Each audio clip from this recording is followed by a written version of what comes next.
Okay, let's talk about TikTok. And then I have a rather funny clip from Trump getting asked about this subject live on air, to which he rambles without ever really managing to get to his point. But for those who are out of the loop or maybe have seen it but don't really know exactly what's going on, a quick rundown is this bill that passed in the House would prohibit TikTok from US app stores unless the Chinese government divest it from the app one way or the other. The issues that are being put forth are that it's a national security threat of sorts, as the Chinese government has these intelligence laws that they could use to force TikTok to hand over the data of its US app users. This being upwards of 170 million people, including Joe Biden and others. Other government officials had it before they were prohibited from using it. And it passed in the House with 352 yeses to only 65 noes, though its path through the Senate is more questionable, even though there is Democratic support for it as well. TikTok could also just sell the app, or the Chinese government could remove all investment and the issue would be settled that way.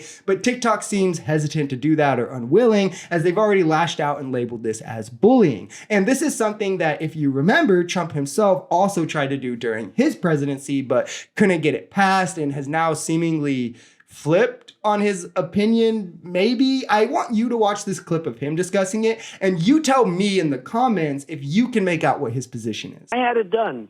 And then Congress said, well, they ultimately usually fail.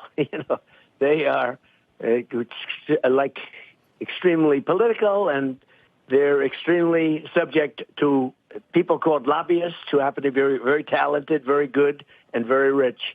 I could have banned TikTok. I had it banned just about. I could have gotten it done. But I said, you know what? But I'll leave it up to you. I didn't push them too hard because, let them do their own research and development. And they decided not to do it. But as you know, I was at the point where I could have gotten it done if I wanted to. I sort of said, you guys decide. You make that decision, because it's a tough decision to make. Frankly, there are a lot of people on TikTok that love it. There are a lot of young kids on TikTok who will go crazy without it. There are a lot of users.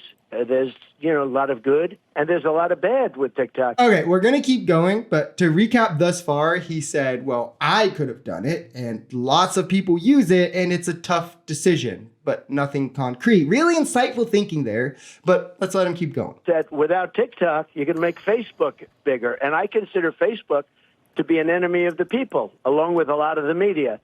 What Facebook did with lock boxes, with the $500 million Zuckerbucks lock boxes that he put in, I consider illegal. But they put people in jail when they spend. They put people in jail when they spend more than $5,600 in a campaign. They go to jail if they're $200. Look at Dinesh D'Souza. Right. They put him in jail over a couple of $100.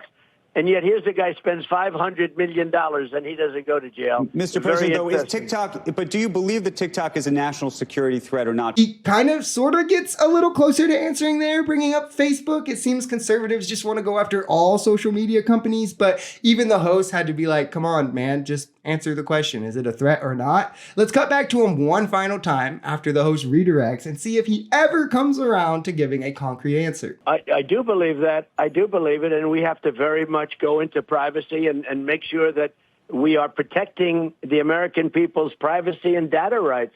And I agree. But, we also have that problem with you have that problem with Facebook and lots of other companies, too.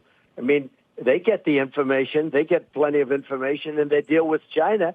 And they'll do whatever China wants. If you look at some of our American companies, when you talk about highly sophisticated companies that you think are American, they're not so American. They deal in China, and China, if China wants anything from them, they will give it. So that's a national security risk also.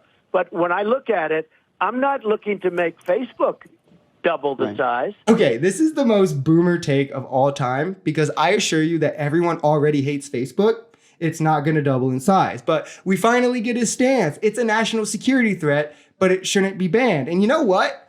coincidentally, I don't think I'm too far off from him. It's just his reasoning that's completely farcical. But I can give some credence to the threat that's posed from a mass data leak to China. But outside of keeping government officials off, I don't really see the matter or the practicality in banning it. That is, almost 200 million people use it, and it's just going to lead to further hate and mistrust of the government from younger people. There's got to be a better lens of which you can view it through.